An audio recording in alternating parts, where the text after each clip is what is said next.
भाग 6। एक दिन शाम को जब ममता बच्चों को सुला रही थी तो समर मम्मी पापा के रूम में जाकर बैठ जाता है। समर को परेशान देखकर पापा पूछते हैं कि क्या हुआ, इतना परेशान क्यों लग रहा है। समर ने नरम आवाज और चेहरे पर उदासी लिए कहा, पापा आप मेरी परेशानी को समझते तो हैं, लेकिन फिर भी मुझसे पूछ रहे हैं। पापा आप तो जानते ही हैं कि इन दोनों ममता की बदतमीजी आप लोगों के साथ बढ़ती जा रही है। उससे कुछ कहो तो जरा जरा सी बात पर रोने बैठ जाती है।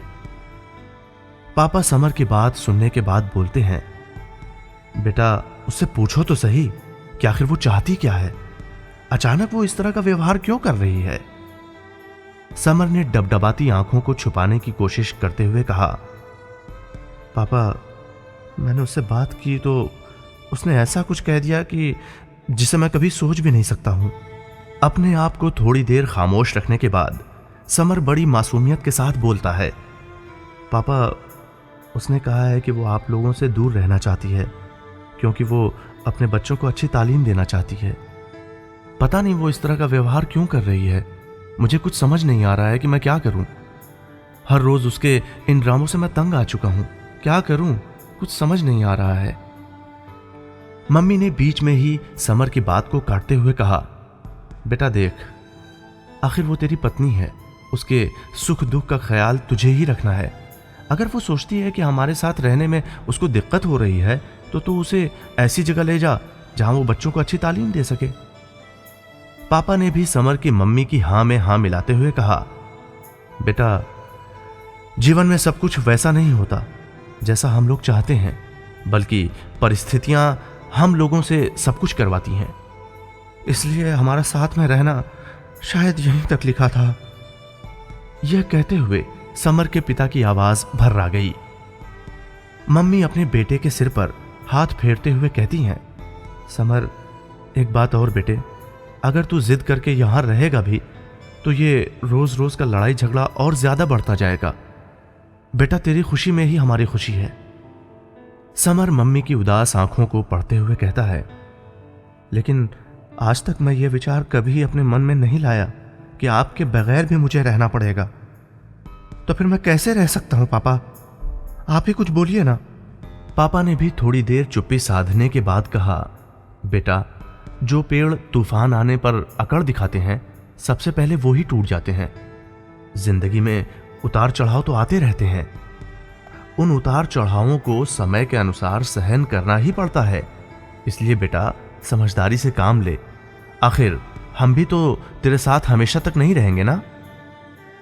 बेटा अपने परिवार को बचाने के लिए अगर यही अंतिम रास्ता है तो मैं कहूंगा कि तुम अपनी पत्नी के साथ कहीं और रहने लगो ताकि तुम्हारा हंसता खेलता परिवार न उजड़े। समर ने बेड से उठकर अपने हाथों को ऊपर उठाते हुए कहा, आखिर यह भगवान का कैसा इंसाफ है पापा, जिसने हमें जिंदगी को जीना सिखाया आज उसी को छोड़ने पर मजबूर होना पड़ रहा है। पापा आप मुझसे अलग कैसे रह पाओगे, रमन और समीरा के बिना यह घर आपको काटने को दौड़ेगा। यह कहते कहते समर अपने हाथों से अपना चेहरा ढक लेता है। मम्मी ने गमगीन आवाज में कहा, हाँ बेटा रमन और समीरा की याद तो बहुत आएगी, लेकिन क्या करें, शायद होने को यही मंजूर है। हम तो यही चाहते हैं कि हमारी वजह से तुम्हारा परिवार न बिगड़े, पर शायद अब यह हमारे हाथ में नहीं है। इसके बाद कुछ पलों तक कोई कुछ नहीं बोला। शायद सभी को यह लग रहा था कि अब एक दूसरे से जुदा होने का वक्त आ गया है। सन्नाटे के आगोश में लिपटे माहौल से समर अपनी आंखों से आंसू पोंछते हुए बाहर निकल जाता है। जैसे ही वो अपने रूम में पहुंचता है तो देखता है कि ममता अभी तक जागी हुई है। ममता ने समर की तरफ गुस्साई नजरों से देखते हुए पूछा, तो हम कब तक नए घर में शिफ्ट हो जाएंगे समर? समर ने बिस्तर पर बैठते हुए दीवार पर लगी मम्मी पापा की तस्वीर को देखते हुए कहा, ममता मैं मकान देख रहा हूं, जैसे ही मिल जाएगा उसके बाद हम वहां पर शिफ्ट हो जाएंगे। ममता देखो जब तक हम यहां पर हैं तुम मम्मी पापा के साथ किसी तरह की बहसबाजी मत करना। समर ने जैसे ही ये बात कही तो ममता ने अपनी आंखों में तुरंत आंसू भरते हुए कहा, समर, क्या मुझे शौक लगा है जो मैं तुम्हारे माँ बाप से बिना वजह लड़ाई करूंगी? मम्मी पापा हमेशा मुझे बदनाम करना चाहते हैं, पता नहीं क्या बिगाड़ा है मैंने उनका। यह कहते हुए ममता चादर ओढ़कर लेट जाती है। समर भी बच्चों के सिर पर हाथ फेरते हुए बिस्तर पर बैठकर तमाम पुरानी बातों को सोचने लगता है। उसे लगता है जैसे उसके ऊपर से छत उजड़ने वाली है। कितने सपने देखे थे उसने, लेकिन सब धाराशाही होने वाले हैं। समर को आज यही लग रहा है जैसे वो अपने माँ बाप को धोखा दे रहा है। रह रहकर उसके दिमाग में यही बात घूमे जा रही है। इधर समर के पापा उसकी मम्मी से कहते हैं, देखो, जरा सी देर में सब कुछ कितना बदल गया। कल तक तो हम यही सोचते थे कि बुढ़ापे तक समर के साथ रहेंगे, लेकिन देखो, आज हम बिल्कुल अकेले हो गए हैं। समर की मम्मी भी आंखों में आंसू लिए बोलती हैं, आप सही कह रहे हैं, लेकिन अब क्या कर सकते हैं? जितना दुख भाग्य में लिखा है उसको तो भुगतना ही पड़ेगा। समर के पापा बोलते हैं, अरे ऐसा क्यों सोच रही हो? देखो, हम सिर्फ अपने बारे में तो नहीं सोच सकते ना। आखिर समर का भी अब अपना परिवार है, और देखो, हमारी वजह से उसका परिवार बिगड़े, ऐसा हम कभी सोच सकते हैं? अपने आंसुओं को बहाने से अच्छा है कि तुम खुद को मजबूत बनाओ, ताकि सच्चाई का सामना हम दोनों मजबूती के साथ कर सकें। और सच्चाई यही है कि अब समर अपने परिवार के साथ जल्द ही हमसे अलग होने वाला है। घर से दूर जाने की बात सोचकर समर को नींद नहीं आ रही है। वो बस यही सोचता है कि अब मेरे मम्मी पापा का ख्याल कौन रखेगा। इधर समर के पापा भी आंखें मूंदे बस यही सोच रहे होते हैं कि क्या वाकई हमारा बेटा हमसे अलग हो जाएगा। समर की मां भी कमरे के सन्नाटे में आज खुद को बहुत तन्हा सा महसूस कर रही है। उसे लग रहा है कि उसका बसा बसाया संसार उजड़ने वाला है। रात के अंधेरे में तीनों की नींद उड़ी हुई है। अगर इन अंधेरों में किसी को चैन की नींद आ रही है तो वो और कोई नहीं बल्कि वो समर की पत्नी ममता है। अगले कुछ दिन तक समर अपने लिए दूसरे शहर में मकान तलाशता रहता है। कई मकानों को देखने के बाद समर एक घर लेता है। आखिरकार वो दिन भी आ जाता है जब समर को अपना घर और अपने मम्मी पापा को छोड़कर उनसे दूर हो जाना है। समर सुबह से ही सोच में डूबा हुआ होता है कि कैसे वो अपने घर को छोड़ेगा। जब वो घर को छोड़कर जाएगा तो उसके माँ बाप के दिल पर क्या बीतेगी। अपने माता पिता का इकलौता बेटा होने के बावजूद आज उसने अपने मम्मी पापा को बिल्कुल बेसहारा कर दिया है। ऐसे ना जाने कितने ही ख्याल रह रहकर समर के दिलो दिमाग को परेशान करने लगे। समर सोच रहा था कि जब वो अपना घर छोड़ेगा तो माँ बाप से कैसे नजरें मिला के उनसे अलविदा कहेगा। समर को लगने लगा कि उसके मम्मी पापा के लिए आज दुनिया में उनका बेटा ही पराया हो गया। नजरें नीचे किए हुए जब समर अपने माँ बाप के पैरों को छूता है तो उसकी आंखों में आंसू माँ के पैरों पर टपक जाते हैं। माँ उठाते हुए उसे गले लगाती है और उसे सांत्वना देती है, बेटा तू शहर छोड़कर जा रहा है, दिल छोड़कर नहीं। पापा अपने दिल को थामते हुए बोल पड़ते हैं, अरे बेटा, हम आते जाते रहेंगे, आखिर तू भी तो हमारे पोते पोती के अच्छे भविष्य के लिए ही तो जा रहा है। इसी बीच समर की पत्नी ममता जल्दी से मम्मी पापा के पैर छूकर गाड़ी की तरफ निकल पड़ती है। समर उसे गाड़ी की तरफ बढ़ते हुए देखकर मम्मी पापा से विदा लेते हुए गाड़ी की तरफ बढ़ जाता है। बढ़ते हुए 10 कदम की दूरी समर को मानो 10 मील की दूरी का एहसास करा रही थी। हर कदम पर समर को अपने बचपन से लेकर आज तक की सभी बातें याद आ रही हैं। समर मन ही मन भगवान को कोसता हुआ यह कहता है, हे भगवान, ये तुम्हारी कैसी लीला है। सब कुछ होने के बावजूद मैं आज खुद को दुनिया का सबसे गरीब इंसान महसूस कर रहा हूं। गाड़ी का गेट खोलते हुए जब उसकी नजरें पलटकर देखती हैं तो उसके मम्मी पापा उसे ऐसा दिखाने का प्रयास कर रहे हैं मानो समर के जाने से उन्हें दुख नहीं बल्कि खुशी है। लेकिन वो यह सब कुछ समर को खुश रखने के लिए कर रहे हैं। यह बात समर भी समझ जाता है और हल्की सी मुस्कान के साथ हाथ हिलाता हुआ अलविदा कर देता है। गाड़ी के आगे बढ़ते ही समर के माँ बाप एक दूसरे को गले से लगाते हुए कसकर जकड़ लेते हैं, जैसे मानो कि बिना तूफान के ही उनकी आंखों के सामने उनका सब कुछ बिखर रहा है। फिर दोनों एक दूसरे को संभालते हुए मजाकिया लहजे में बोल पड़ते हैं कि फिर से हम अपनी जिंदगी जवानी के उन्हीं दिनों की तरह से बिताएंगे जैसे पहले बिताया करते थे।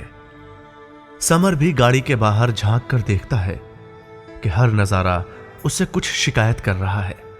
जर्रा जर्रा उसको गुनाहगार की तरह देख रहा है। अपना दर्द दिल में लिए हुए समर बच्चों और पत्नी के साथ शहर की सीमाओं से अलग हो जाता है। शुरू में तो समर को बहुत अजीब सा लगता है, लेकिन वक्त गुजरने के बाद बहुत कुछ सामान्य सा होने लगता है। धीरे धीरे समर और उसके माता पिता एक दूसरे के बिना रहने की आदत डाल लेते हैं। कई बार तो जब समर का मन बहुत उदास होता है तो वो चुपके से मम्मी पापा से मिलने चला जाता है। कई बार तो समर बच्चों को भी मम्मी पापा से मिलवाने के लिए लेकर जाता है। मगर ममता को यह भी पसंद नहीं है कि समर बार बार बच्चों को उनके दादा दादी के पास लेकर जाए। ममता तो खैर कभी भी समर से नहीं कहती थी कि उसका मम्मी पापा से मिलने का मन कर रहा है। समर भी कभी ममता पर दबाव नहीं डालता कि वो उसके मम्मी पापा से मिलने के लिए उसके साथ चले। एक दिन समर ने ममता से कहा कि वो मम्मी पापा के पास जा रहा है, अगर वो चाहे तो वो उसके साथ चल सकती है। समर ने चेहरे पर बड़ा शांत भाव लिए कहा कि आज मम्मी पापा की शादी की सालगिरह है। समर की बात सुनते ही पहले तो ममता ने अपना मुंह बनाते हुए कुछ फुसफुसाया, लेकिन उसके बाद धीमे स्वर में कहा, ठीक है, वैसे चलना कब है? समर ने अपने जूतों के फीते बांधते हुए कहा, बस निकलते हैं, तुम जल्दी से तैयार हो जाओ और बच्चों को भी तैयार कर लो। इसके बाद रमन और समीरा को तैयार करने के बाद ममता खुद भी तैयार हो गई। गाड़ी चलाते हुए समर बार बार यही सोच रहा है कि काश आज वो हमेशा के लिए घर वापसी कर रहा होता तो मम्मी पापा को इससे बड़ा तोहफा नहीं मिलता। रमन और समीरा के चेहरे पर दादा दादी के घर जाने की खुशी सहज ही पढ़ी जा सकती थी। रमन और समीरा बार बार यही कहते, पापा पापा, और कितनी दूर है दादा दादी का घर? हम कब दादा के घर पहुंचेंगे? समर भी खुश होता हुआ बच्चों की तरफ देखते हुए कहता है, अरे बस बच्चों, आने ही वाला है दादा का घर। अपने घर की तरफ जाने की खुशी में समर बार बार गुनगुनाता हुआ मजे में गाड़ी चला रहा है। पूरे रास्ते भर बच्चे तो समर से बात करते रहे, लेकिन ममता बस खिड़की से बाहर की तरफ ही ताकती रही। पूरे रास्ते भर ममता के मुंह से कोई बात नहीं निकली। समर ने भी न जाने क्या सोचकर ममता को परेशान नहीं किया। इस बीच समर के पापा का घर आ गया। जैसे ही गाड़ी रुकी, समर की मम्मी तुरंत गेट के बाहर निकल आईं। उन्होंने देखा कि उनके बच्चे उनसे मिलने आए हैं, तो उनकी खुशी का ठिकाना नहीं रहा। इतने में समर के पापा भी बाहर आ गए। सभी लोग गाड़ी से उतरकर बाहर आए और समर अपने मम्मी पापा के गले लग गया। बच्चे भी दादा दादी चिल्लाते हुए दोनों से लिपट गए। ममता ने गाड़ी से उतरकर समर के मम्मी पापा को दूर से ही नमस्ते किया, लेकिन समर के मम्मी पापा ने जल्दी से ममता के सिर पर हाथ फेरते हुए आशीर्वाद दिया। समर तो अपने मम्मी पापा के साथ खूब सारी बातें करने लगता है। बच्चे भी दादा और दादी के साथ खूब मस्ती करते हैं, लेकिन ममता अपना मुंह बनाए बेगानों की तरह चुपचाप सोफे पर बैठी रहती है। खुशी के माहौल के बीच समर के मम्मी पापा शादी की सालगिरह का केक काटते हैं। समर के चाचा चाची और उनके बच्चे भी कार्यक्रम में शामिल हुए, लेकिन ममता ने उनसे भी सीधे मुंह बात नहीं की। ममता को तो बस तुरंत वापस अपने घर जाने का मन कर रहा था। समर ने अपने चाचा चाची के साथ खूब सारी बातें की। ममता मन ही मन सोच रही थी कि कहीं समर के चाचा चाची उसको मेरे खिलाफ भड़का न दें, यह बात सोचते ही ममता का चेहरा तमतमाने लगा। उसने लगभग झुंझुलाते हुए समर को आवाज लगाते हुए कहा, जरा इधर आना। समर ने ममता की बात का जवाब देते हुए कहा, अभी आता हूं। और चाचा चाची से बात खत्म करने के बाद समर मुस्कुराता हुआ ममता के पास आया। ममता ने जैसे ही देखा कि समर के चेहरे पर अलग ही तरह की खुशी है, तो उसने गुर्राते हुए कहा, क्या घर चलने का इरादा नहीं है? तुम तो मुझे बातों में बहुत उलझे हुए दिखाई दे रहे हो। तुम्हें तो यह तक पता नहीं रहा कि तुम्हारे साथ तुम्हारी पत्नी भी आई हुई है। समर ने ममता के चेहरे को टकटकी लगाकर देखते हुए कहा, ये कैसी बातें कर रही हो ममता? अरे आज यहीं रुक जाते हैं, कल सवेरे निकल जाएंगे। वैसे भी कल रमन और समीरा की स्कूल की छुट्टी है। अच्छा छुट्टी है तो क्या हुआ, अपना होमवर्क नहीं करेंगे क्या? और मुझे वैसे भी इस घर में बहुत घुटन सी महसूस होती है। अगर तुम्हारा यहीं रुकने का मन है तो कोई बात नहीं, लेकिन हम लोगों को तुम बस में बिठा दो, हम चले जाएंगे। समर को ममता की ये बातें बड़ी अजीब सी लगी, लेकिन जब ममता ने उससे इस तरह की बात कर दी तो वह मजबूर हो गया। उसने कुछ पल चुप रहने के बाद ममता को देखते हुए कहा, ठीक है, हम सब लोग साथ ही निकलते हैं। यह कहते हुए समर पापा और मम्मी के पास जाता है और उन्हें रमन और समीरा की पढ़ाई की मजबूरी बताकर जाने के लिए कहता है। समर भले ही जाने की बातें कर रहा था, लेकिन उसका दिल यही कर रहा था कि किसी तरह से वो एक रात अपने घर में रुक जाए। पापा ने एक पल में ही समर की आंखों को पढ़ते हुए कहा, अरे बेटा, बच्चों की पढ़ाई से किसी तरह का कोई समझौता नहीं करना चाहिए।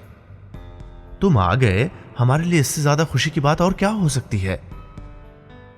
मम्मी ने भी समर के चेहरे पर वो सब कुछ देख लिया था जो वो शब्दों की जुबान में नहीं बता सकता था। खैर, उन्होंने भी समर को समझाते हुए कहा, बेटा अगली बार कुछ छुट्टियां लेकर आना, ताकि एक दो दिन बच्चों के साथ रहने का मौका मिल सके। मम्मी की उदास आंखें उनके दिल का हाल बताने के लिए काफी थी, लेकिन समर ने अपने जज्बातों पर काबू रखते हुए कहा, हाँ मम्मी, इस बार कुछ छुट्टियां लेकर आएंगे। रूंधे गले से समर ने मम्मी के उदास चेहरे को देखते हुए यह बात कही। इस बीच ममता की आवाज आई, चलो समर, नहीं तो काफी देर हो जाएगी। समर ने पलटकर ममता को देखते हुए कहा, हां चलो निकलते हैं। रमन और समीरा ने दादा दादी से कहा, उन्हें यहाँ बहुत अच्छा लगा, अगली बार हम कई दिनों तक आपके साथ रहेंगे। रमन ने मासूम आवाज में कहा, दादा आप तो हमारे घर आते ही नहीं हो। समीरा ने भी दादी से कहा, दादी आप अभी हमारे साथ चलो, बाद में पापा आपको घर छोड़ देंगे। रमन और समीरा दोनों दादा दादी के साथ चलने की जिद करने लगे। दादा और दादी ने बच्चों को समझाते हुए कहा, देखो आज तो नहीं, लेकिन जल्दी ही वो उनके घर आएंगे। बच्चों के सिर पर हाथ फेरते हुए दादा और दादी यही सोच रहे थे कि वाकई बच्चे कितने मासूम होते हैं। इससे पहले कि वो बच्चों के मोह माया में और ज्यादा बंध पाते, तभी ममता की तेज आवाज ने बच्चों के अंदर सिहरन पैदा कर दी। बच्चों ने तुरंत दादा दादी के पैर छूकर वहां से निकलना ही मुनासिब समझा। इसके बाद गाड़ी में बैठते हुए ममता ने मम्मी पापा को नमस्ते करते हुए अपना दरवाजा जोर से बंद किया। समर ने मम्मी पापा के पैर छूने के बाद आज्ञा ली और गाड़ी स्टार्ट करके आगे बढ़ा दी। गर गर की आवाज करते हुए समर की कार उसके मम्मी पापा की आंखों से ओझल हो गई। भले ही कार ओझल हो गई हो, लेकिन समर के मम्मी पापा की नजरें टकटकी लगाकर उधर ही देखती रह जाती हैं। ममता की इस तरह की हरकत को देखते हुए समर कहना तो बहुत कुछ चाहता है, लेकिन फिर सोचता है कि ममता को अपने आप ही एक दिन अक्ल आ जाएगी और वो इस तरह की हरकतें करना बंद कर देगी।